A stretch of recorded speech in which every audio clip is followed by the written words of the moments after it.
All right. Mr. H, can you hear us?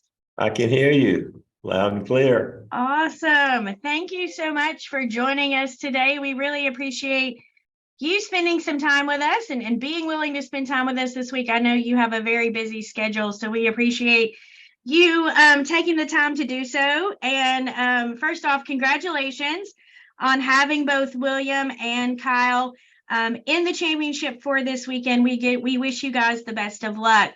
We're going to go ahead and go to questions from the media. We're going to take as many questions as we can in the time that we have. And if you have a question, a friendly reminder to the media on the call to please just raise your hand or use the chat to get in contact with me if you're having trouble with the hand raise option. So to kick us off, we're going to go to Jenna Fryer. Jenna, go ahead with your question for Rick. Thank you. P1. Hey, Rick, how you doing? Hey, Jenna, how are you? Good. I'm curious. You and I have talked a lot about William and his work ethic, and just how much he puts into it. Knowing all that, did you ever have any doubt on Sunday that he was going to make it into the Final Four? Yeah. Oh, you did? Yeah. Well, Sunday I did. Yeah. I mean, that was a nail biter.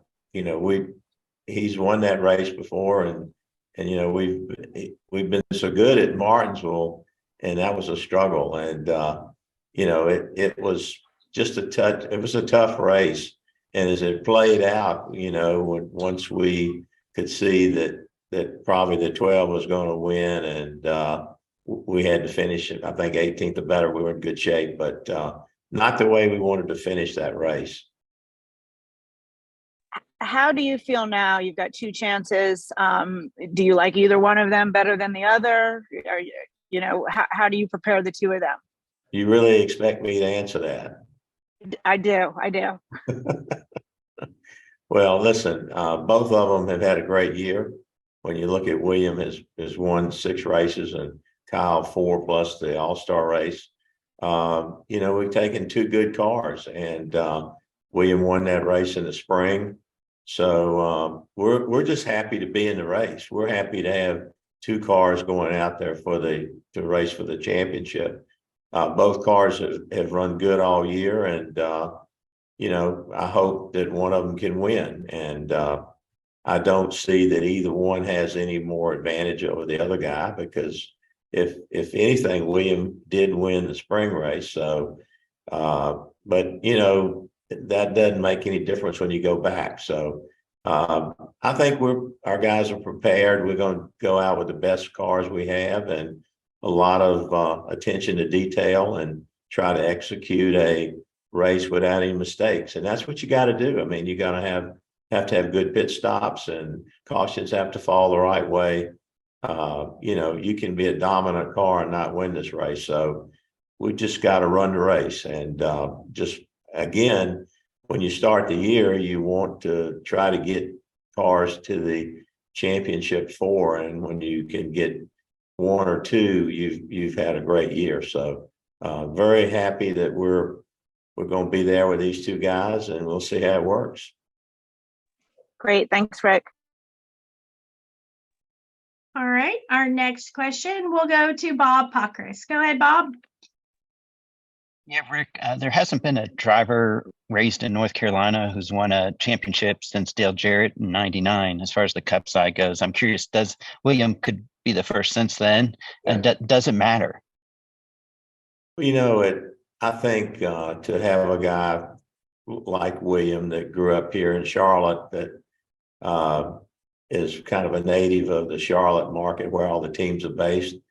I think it would be a great message for him to win the championship. But, I don't think where you're from makes any difference, really. Where you live now is what counts. Kyle's here, and Blaney's here, and, it's and now Christopher Bell's here. So it's maybe it's bragging rights for the states, but I don't see any difference. I mean, it's, they're all living here now and racing in NASCAR. So I think Williams' age, I think his story would be really a big story if you take a kid that didn't grow up in the sport, that had no connections in the sport, that was able to go to college and do all the things he has done, learning how to race on a computer.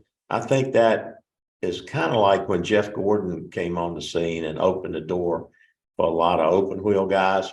I think what this can do for a lot of kids that are from anywhere in the country or the world that racing on a computer, there's opportunities to get in the right spot. So I think William is a great example for a lot of kids or young people that have a dream of racing in this sport, that, he's seen that you can put those tools to work and accomplish something pretty spectacular. Thank you. All right, we'll take our next question from Claire B. Lane. Go ahead, Claire. Thank you. Rick, do you think it makes a difference whether you've been in it before or won a championship before? You have, say, a William Byron that is relatively new to this, and it is such a big task, yet he's very talented. And you have Kyle Larson and, folks that have been in it before. Larson's won a championship. Does that make a difference in your mind? I really don't think so. The nerves are there for both guys. I was just with Cliff out in the shop a few minutes ago, and you can see the intensity that's there. You say, well, you've been there before. It's kind of the way this thing plays out. You got to go run one race, and once they strap in the car, everybody that's got a car in this race is going to do the very best they can to take the best car they've got with all the information that they can gather to be ready for this race. And I think I don't think it's any more pressure for William this weekend than it was last weekend, and just trying to make it into the race. So I've seen Jimmy Johnson, after winning 4 straight, as nervous as he was, and Chad going into the next race. So I think the organization has the experience of running for a championship. So he's surrounded by 4 crew chiefs and 4 drivers and an organization that's been there before with Jeff Andrews, Jeff Gordon, and all of the folks that support the team. So I think we give them all the moral support, but preparation here and trying to call a good race and just execute. And I think when you look at Rudy, he's as good as there is in the sport, and so is Cliff. So I think that they're prepared, and once he straps in the car, I think getting ready to go, all the conversations and interviews going into the race, the pressure of knowing you've raced the whole year. And for William, he's raced his life, and here's a shot to win a championship. I mean, yeah, that's going to be more pressure, a lot of pressure, and for sure Kyle's won one, so it's not his first. But again, I watch these guys when they get ready to go into a one race deal. The nerves are there, and but once they get in the car, I think everybody will be ready to go. I'm glad you said that about Jimmy and the nerves, because some had said that William, and no discredit to him, had a sense of panic almost on the radio, and that he almost panicked there. But that's what you get when you're thrown into that, and what you'll face coming up. He will not have to face the likes of Martin Truex Jr. and Denny Hamlin, and they're all relatively young guys. What do you think of that? Well, yeah, I think William is very mature for his age, and he's come a long way in a short period of time. And to be a champion at his age, or win more races than anybody has this year, shows his talent and the talent of that team. I think, every experience is a learning experience, but I go back to watching Jeff Gordon, Jimmy Johnson get ready for, luckily, I like the old, I guess this is not fair to say, but I like the old system better, where you can win at a race before the end of the year, and you don't have to go down to one race before cars. But we know that we're having to battle 2 really good teams with a lot of momentum, and it's just an honor to be in it and to have the 2 cars in it. And I'm everybody gives Kyle a tremendous amount of credit as one of the best that ever sat in any kind of car. Williams kind of been under the radar for a guy that's won 6 races and, you know, had a chance to win the regular season championship.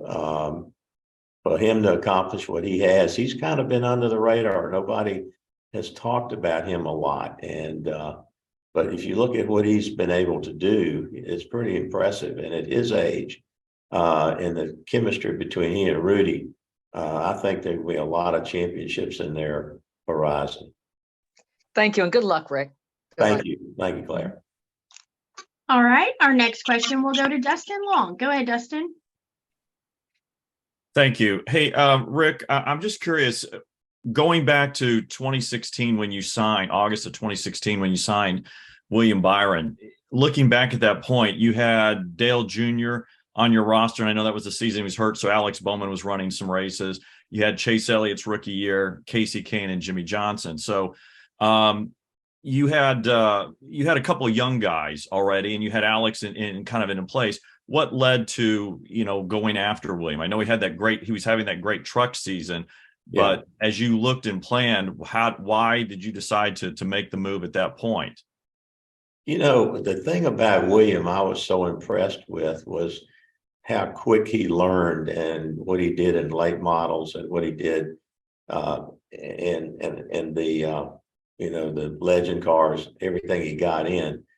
But more than anything, his determination to have a goal and go after it. I mean, what blew me away with William was the fact that he won that, I guess, the K&N Series championship, became an Eagle Scout, graduated Country Day, which is the toughest school, private school in Charlotte, took college courses at the same time, did all that in the same year. I remember a weekend, I kept up with William through my neighbor that was friends of his dad.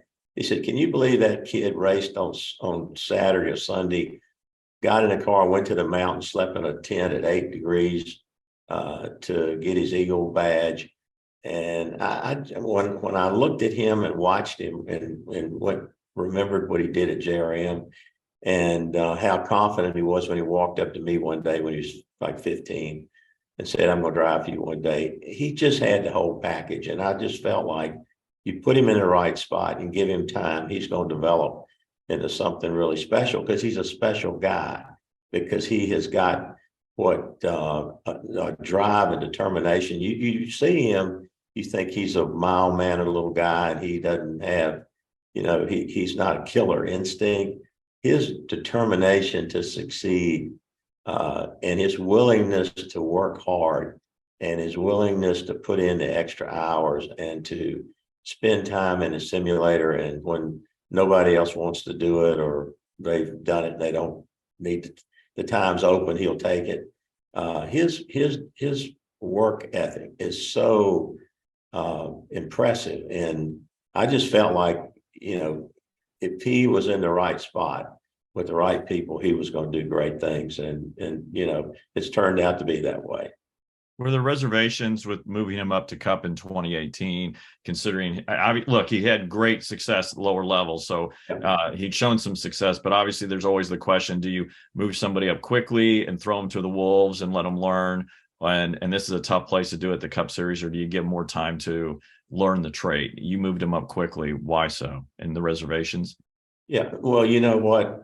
I'm probably a little different from a lot of people. I think you can leave them in Xfinity too long. I think you know, you learn a lot, but if where you're going to spend your time, I look at Ty Gibbs as an example. Ty, it was ready for him, Ty, to move up. I mean, he won a championship. William did too in Xfinity. But if you're going to drive with those guys, you might as well put them out there and let them learn and know that they're going to make some mistakes and they're not going to be as aggressive. And William showed me again that he's willing to give take what the car will give him and learn. And when he makes a mistake, his restarts weren't that good, and things he had to learn to pass. He had to get the respect of all the guys out there. But you know, I kind of done it with Chase, did it with Jeff, did it with Jimmy, and Our kind of track record has been, if the guy's got talent and he's spent a year or two in Xfinity and he's won and run up front, then if he's going to end up in Cup, put him in there and let him learn where he's going to be racing and gain the experience and get the respect of the guys around him. And William didn't come in roughing up people, or he raced everybody clean, and people have a lot of respect for him, and he's earned it. And I think, had it to do over, I'd do it that way again. And sometimes you might make a mistake, but if the guy's got talent, you might as well put him in the ring where he's going to have to live. Thank you. Appreciate it. Yes, sir. All right. Our next question will go to Jordan Bianchi. Go ahead, Jordan. Hey, Rick. Looking at Cliff Daniels, when the decision was made to pair him with Jimmy Johnson in 2019, why was he the right crew chief for Jimmy then and not necessarily the right crew chief for Jimmy when Chad moved on? Oh, man, I think, you want a guy to mature, and you want to see what they can do. And you're a good team engineer, and you think you're ready, and you want to put them in the right spot. But I think, hindsight's pretty, it's easy to look back and say, wish I'd done it then. And knowing how good Cliff is, and how quick he learned, and how quick he matured, and how he became a leader, it was been so impressive. And hindsight, I probably would have done something different, but at the time we thought that was the thing to do. And it's just like, it's a crapshoot sometimes when you move a guy in the crew chief position that can be a great engineer, but can they lead a team? Can they lead people? And you don't really know that until you put them in that position, and then you see what they're capable of doing. Being a crew chief in this sport today is a lot more than just being a guy that understands a car. You've got to be able to lead the people around you. You have to have the respect of the people that are in the organization. You have to use all the tools that are around you, and it takes time. I'm probably slower moving a crew chief than I am the drivers, as we talked about a minute ago. But looking back, Cliff was, you just don't know how a guy is going to blossom as a leader. And I mean, that's the key in this sport, I think, for a good crew chief. I go back to Steve Letarte.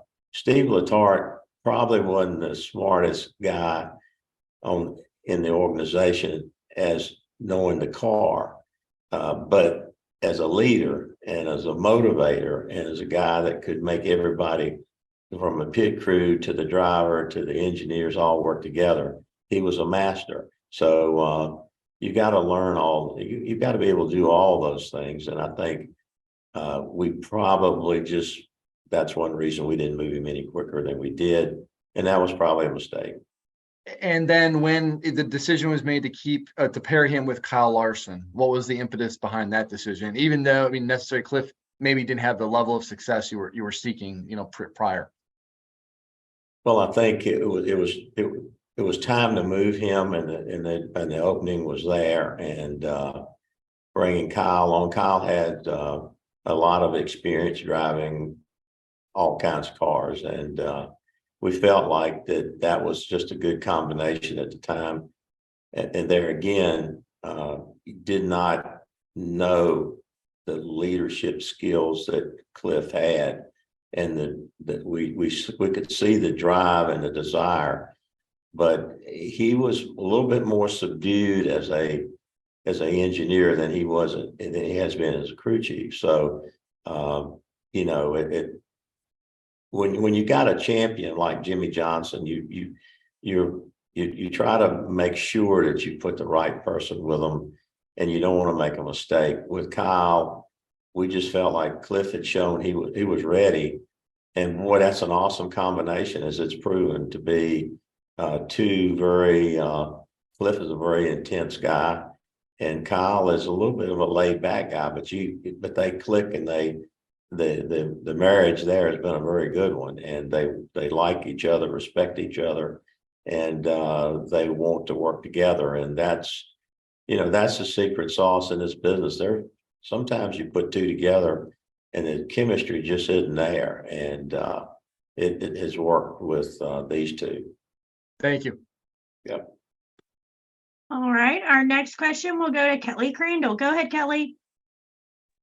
Thank you. Hey, Rick, you were saying a minute ago about how big a story you think William's story would be if he won the championship. You also expressed how impressive his season's been and maybe even under the radar. When you look at Sunday, if he's able to win the championship, do you think that would be just as big a deal that a driver who arguably has been maybe the best driver all season, when you look at the statistics, can cap it off and win the championship in this format, kind of like what Kyle did in 2021? Yeah, I think it's going to be a huge story. I think William Byron's story in general is just a very impressive one, and I think the fact that he has had the kind of year he's had, and if he can go out there and win the championship at his age and his level of experience in the sport, shows his talent and Rudy's talent and their chemistry. And I think William is a good poster child. I won't say poster child, poster guy maybe, for a lot of young people that have ambitions to be in racing or any sport, that you want to work as hard as he's worked to get there. And with not a whole lot of help from a lot of different people. I mean, he did it on his own. He knew what steps he needed to take, and he did it. And super confident in his ability, and just a good person too. I mean, for a guy that represents the sponsors well, that squeaky clean, but aggressive when he needs to be, and just a good person. And you don't have to apologize for anything with him.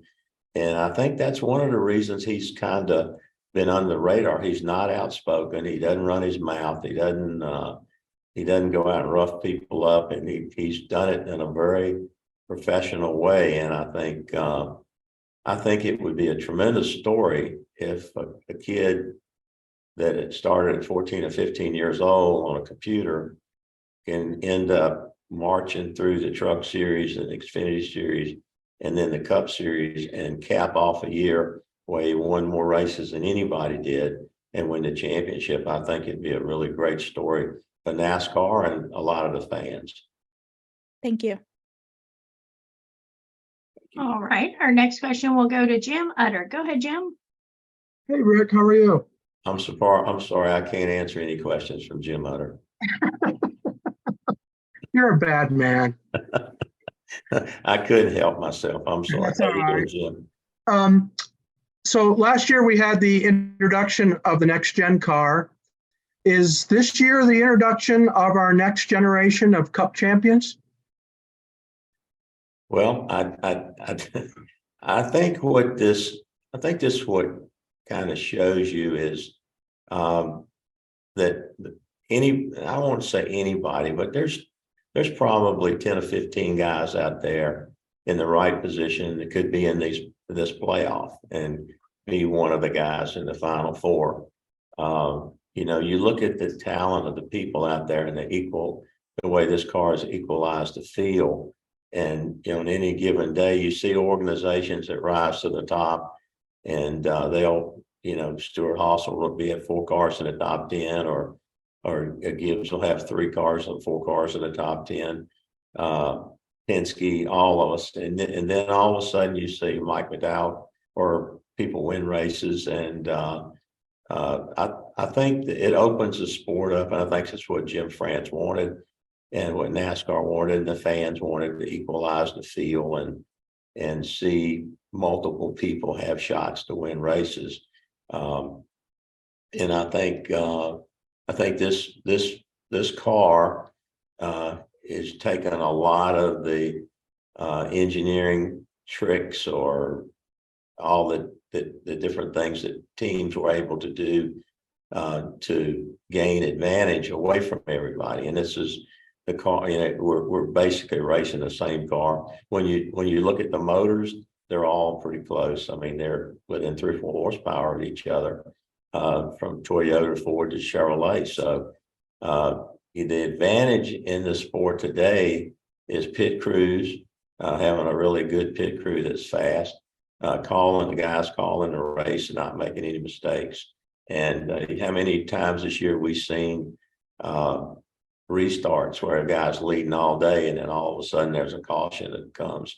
Here's a restart, and the guy that was 6th or 7th ends up winning the race. I mean, that the wild card today is restarts and getting track position, and whether you get it with 2 tires, no tires, fuel only, whatever you do. We've been fortunate this year to win, like I said, 11 races, and in some of those races we were in the right spot at the right time. Some of the races we dominated, but I think what you've seen with all the winners and how many people were in the 16 car playoff. I think NASCAR is getting what they want with a car, and it's making the field more equal than it's ever been. A quick follow-up. Obviously, you're familiar with Kyle and William and believe that they could win championships, but I'm sure you're fairly familiar, obviously, with Ryan Blaney and Christopher Bell. Any surprise for you that they've reached this point in their careers either? No, not at all. I mean, Christopher Bell is a heck of a talent. I watched him in the sprints and the midgets and watched him race, and he's got an awesome amount of talent. And Joe Gibbs has got his organization is one of the best. And the same with Ryan Blaney. I think he's one of the most talented guys out there. And the Penske organization, Roger and Joe both are good friends of mine, and that they lack for nothing. I mean, they're the best, and Blaney is as good as anybody out there, and so is Christopher. So I don't know of any. I hate to have to race those two, but because they definitely are going to be hard to beat. But I'm not surprised at all that they're there. Thank you for answering my questions. Yes, sir. Anytime. All right, our next question will go to Trey Downey with MRN. Go ahead, Trey. Hey, Rick, when Kyle won his championship a couple of years ago, we talked a lot about what it meant for the 5 car to be back to prominence. If Williams able to close it out and win the championship this weekend, it'll be 22 years since Jeff's last championship in that car. What would it mean for the organization as a whole for the 24 to be champion again? Yeah, I remember when we won the 100th race with the 24. The 24, we won our first championship, and that's a number that everybody here is close to everybody's heart. So to see that car win again is super special. I think we've seen Chase win with the car number 9, that he means so much to him, and of course the 5 was our first number. Kyle's won a championship with it. To see the 24 back in victory lane and winning a championship with William, it's going to be special. I kind of know who Jeff Gordon's probably pulling for, but anyway, it is special because that number has meant so much to us, and of course what Jeff's done with it. So it would be very, very special to see the 24 in victory lane Sunday. Thank you. All right, Rick, thank you again for your time today. We really appreciate it. That's going to be all the questions we have time for today, but we wish you guys the best of luck this weekend in Phoenix. Thank you. All right, and to all the media who joined us as well, if you will hang on momentarily, I will work to bring Coach Gibbs into the room.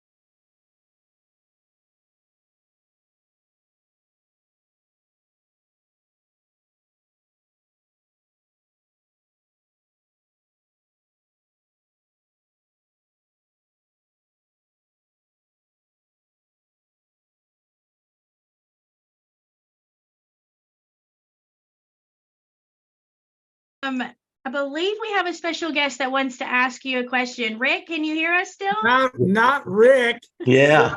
You're running over, taking all of my time. Now he wants to get on my part. Well, I just have one question, Coach. Now, we always text each other and congratulate each other after we win. If I happen to win, are you going to text me and congratulate me Sunday?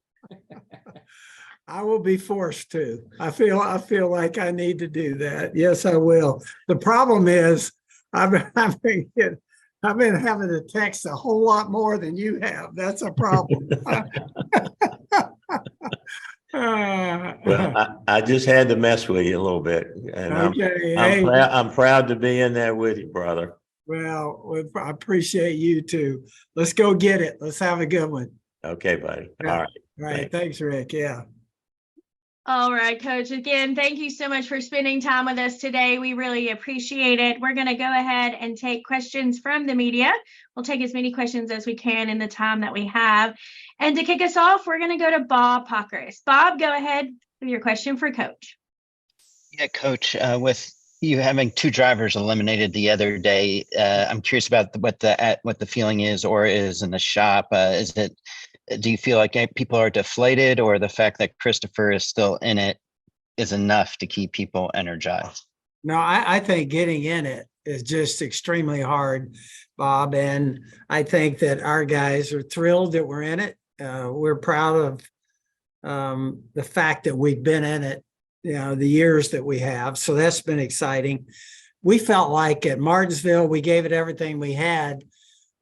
We felt like that Homestead was our problem with the 11 and the 19. Everything that happened to us there, we just couldn't overcome it when we got to Martinsville. No, I think everybody here we're obviously the teams that aren't in the meeting on Monday is kind of it's not the happy time for them. It's a downer, but I think overall, everybody realizes what an opportunity it is, and we got a chance.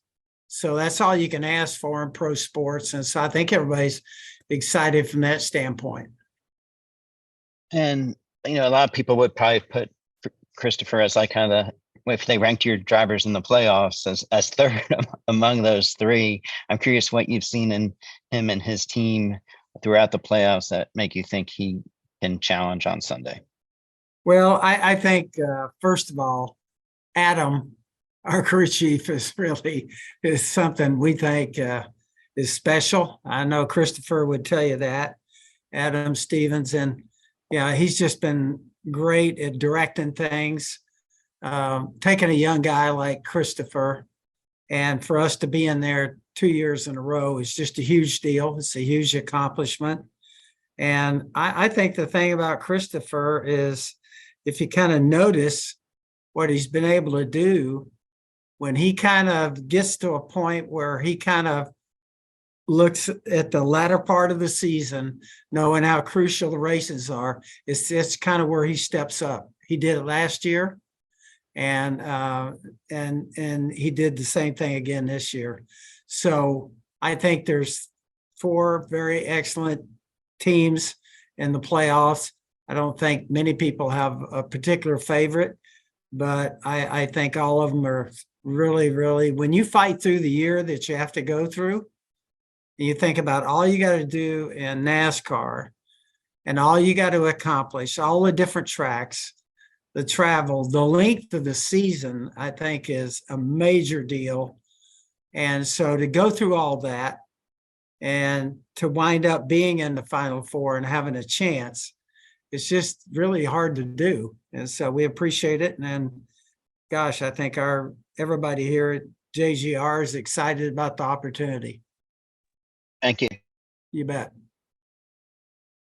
All right. Our next question will go to Claire B. Lane. Go ahead, Claire. Thank you.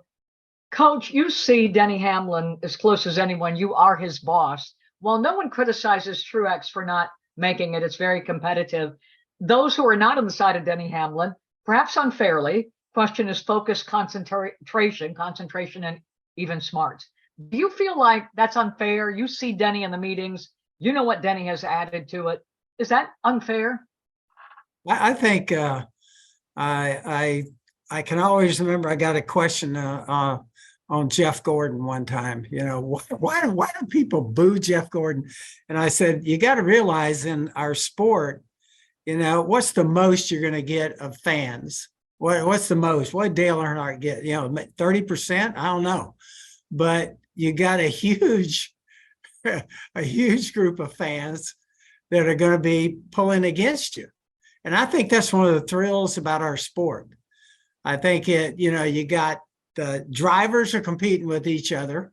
Everybody's got their favorite. You got the manufacturers are competing against each other. And then the race teams are competing against each other. And so I think, I think popular drivers are only going to get a certain number of fans that are going to cheer for them. And then there's going to be some boos in there. So I think that's kind of the world we live in NASCAR. And I think everybody gets revved up and emotional about it. And I think that's one of the great things about our sport. You know, you go into, our different racetracks and there's nobody sitting on their hands. They're after it. They're pulling for their team. And Christopher Bell, finished third in 2022, just short of Logano, and runner-up Ross Chastain. Do you feel like, we've got these mid-young drivers. They're not the young rookies competing, but we got a younger batch, and some of the veterans like Truex and Denny will not be in the championship 4. How do you look at that? And how do you look at how they're poised to compete against each other and the kind of, competition they'll put on without these veterans that we're used to seeing?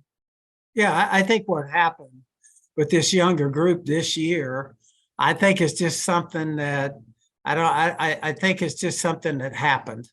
And certainly we know that many of those veteran guys could have made it, but let me say this, you go through our playoff for 10 races and the way it's scheduled, hold your breath every 3 weeks.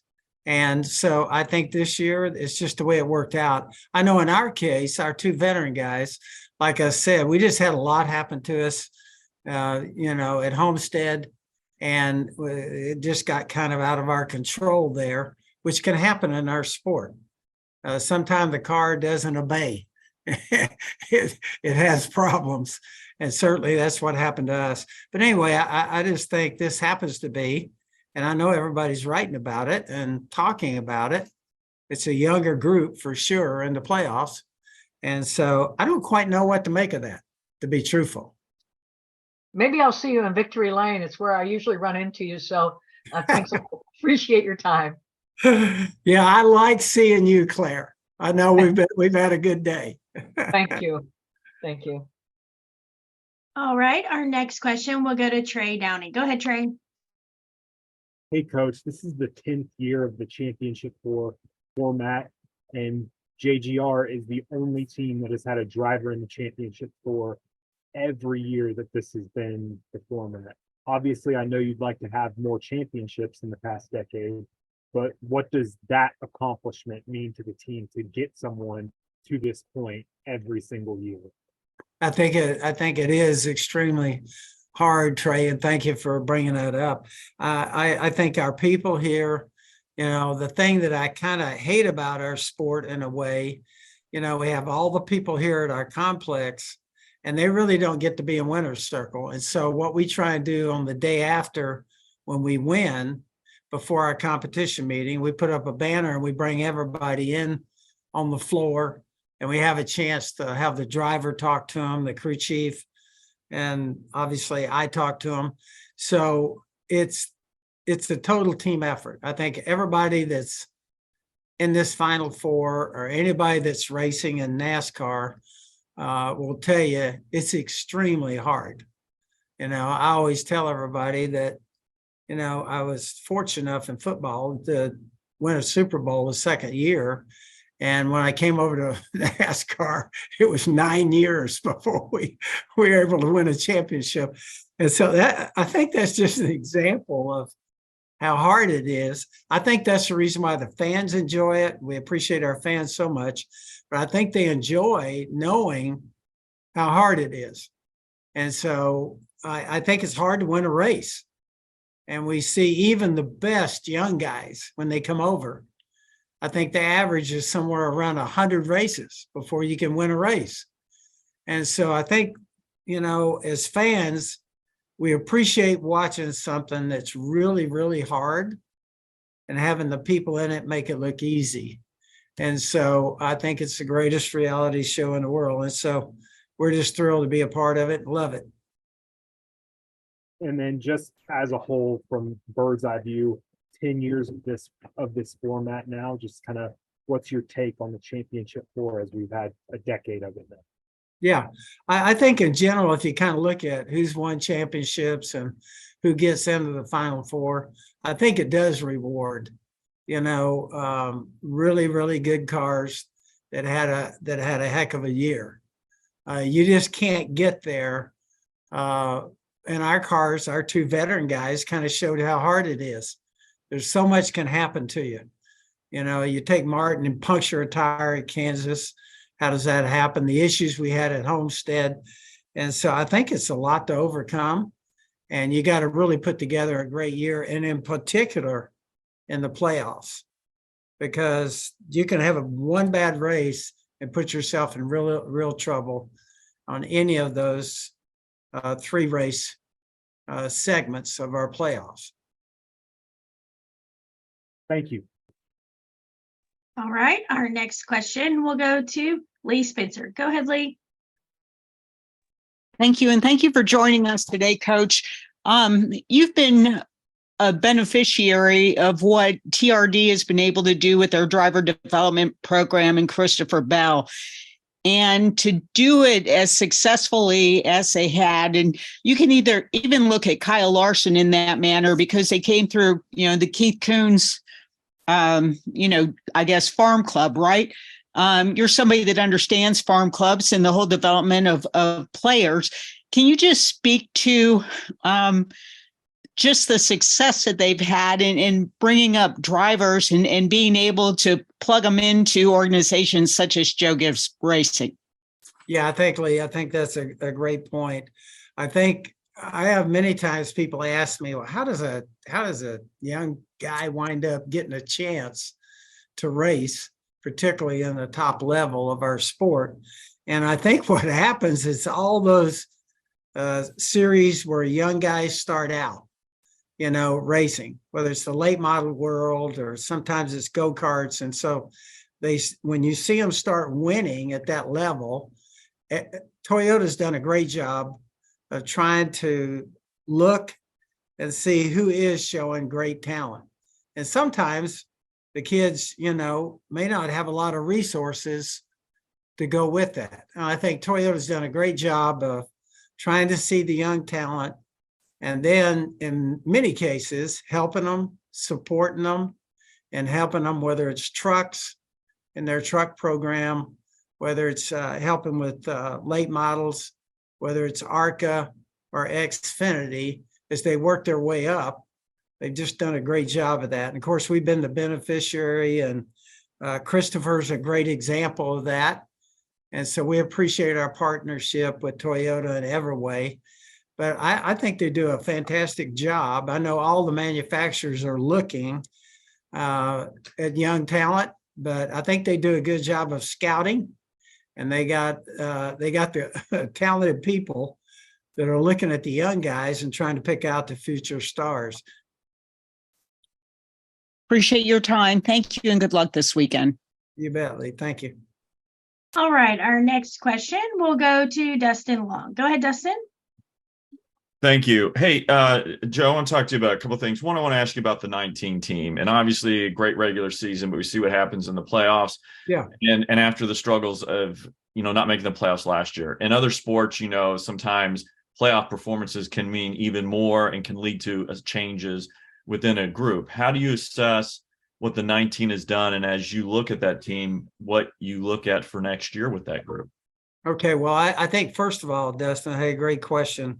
And I don't think I've had anything like this happen to our race team since we've been in the sport, 31 years. So in regular season, you don't luck out in 26 races. You got to really be good. And I felt like that we kind of worked extremely hard, and particularly coming back from a year where we don't win a race. And we know how good Martin is. We know how good James is, our teams. And so we worked extremely hard. Huge disappointment a year ago. So we made a great effort in off season.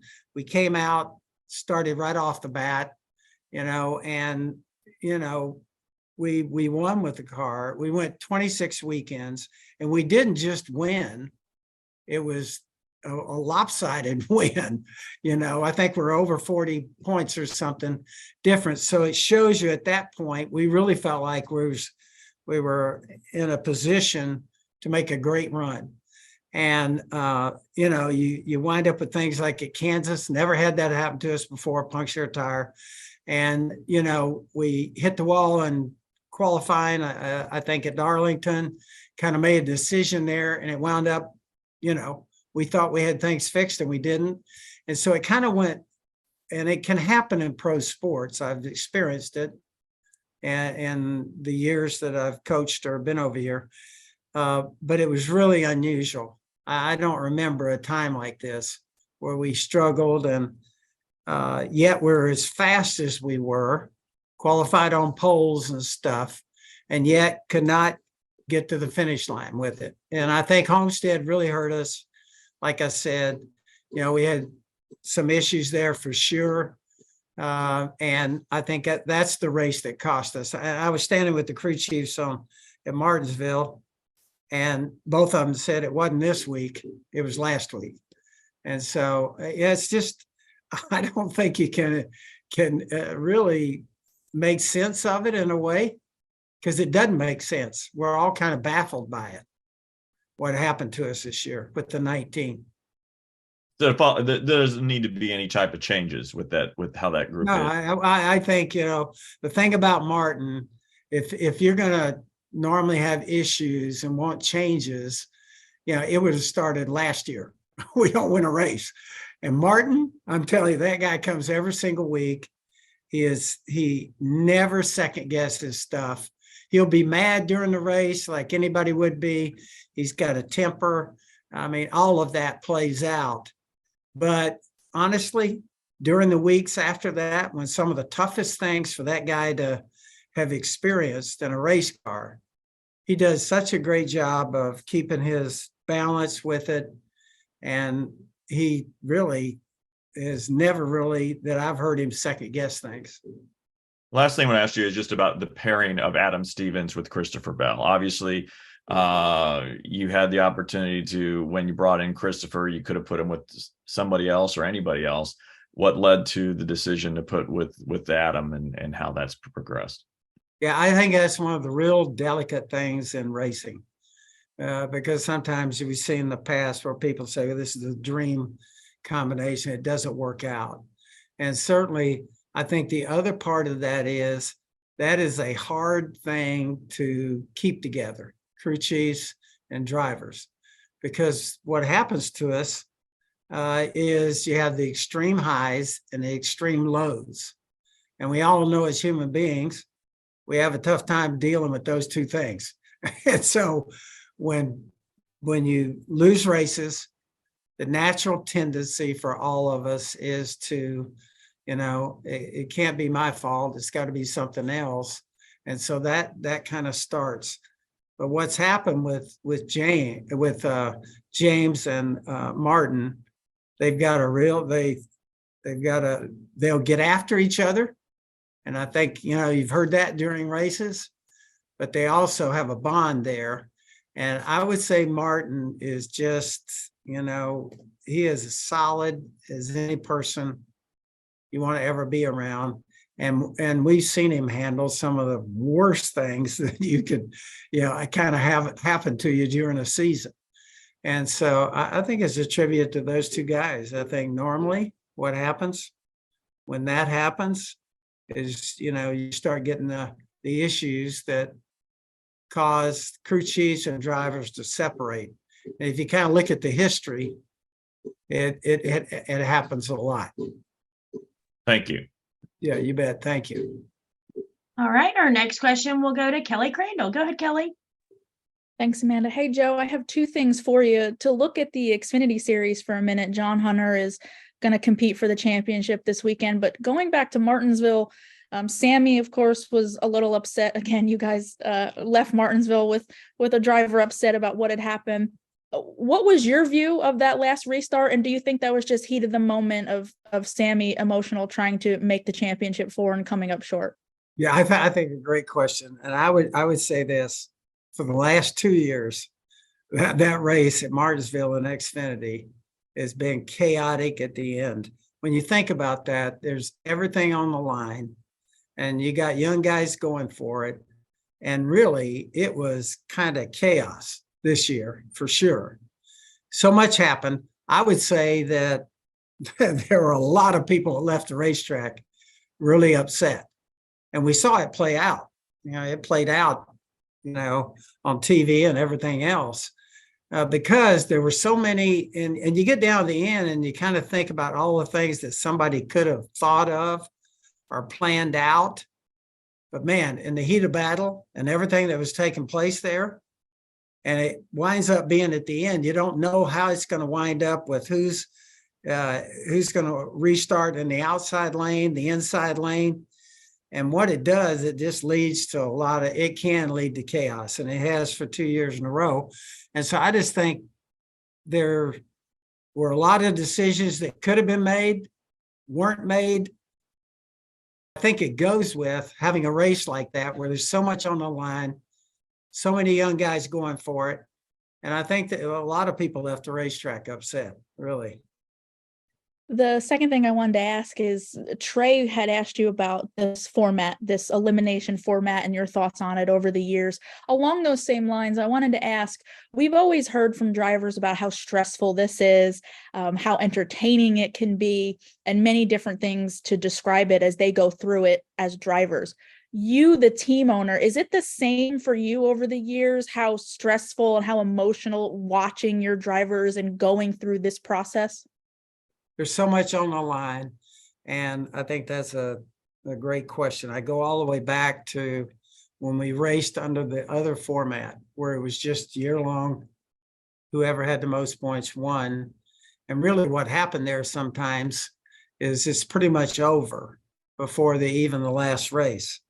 And so I think what NASCAR did, which certainly I think has increased fan effort and the excitement about our playoffs, and certainly it fits with TV and everything else that takes place. But man, going 3 races and realizing that 4 cars are going to be dropped out, it does put a lot of pressure on everybody. And so it certainly does. I know for me, I think at Homestead, I was ready to have the big one, you know what I mean? And so it's just, it is the way it's designed right now. It does add to pressure. And I think that the fans really do enjoy it because there is that much pressure. And you got 3 weeks to make it happen.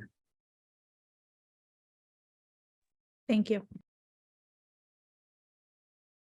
All right, Coach, that appears to be all of our questions.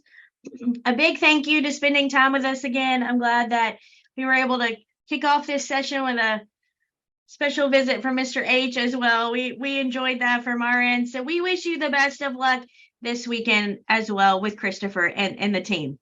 We appreciate it. I want to say thanks to DeWalt, Rheem, Interstate Batteries, Yahoo, Sirius, and Toyota. I got to get that in there. They're all on the 20 car, and we're going to take our shot. I appreciate everybody out there, all the attention and everything that comes from all the people that are on today. Just appreciate everybody that covers our sport, our fans.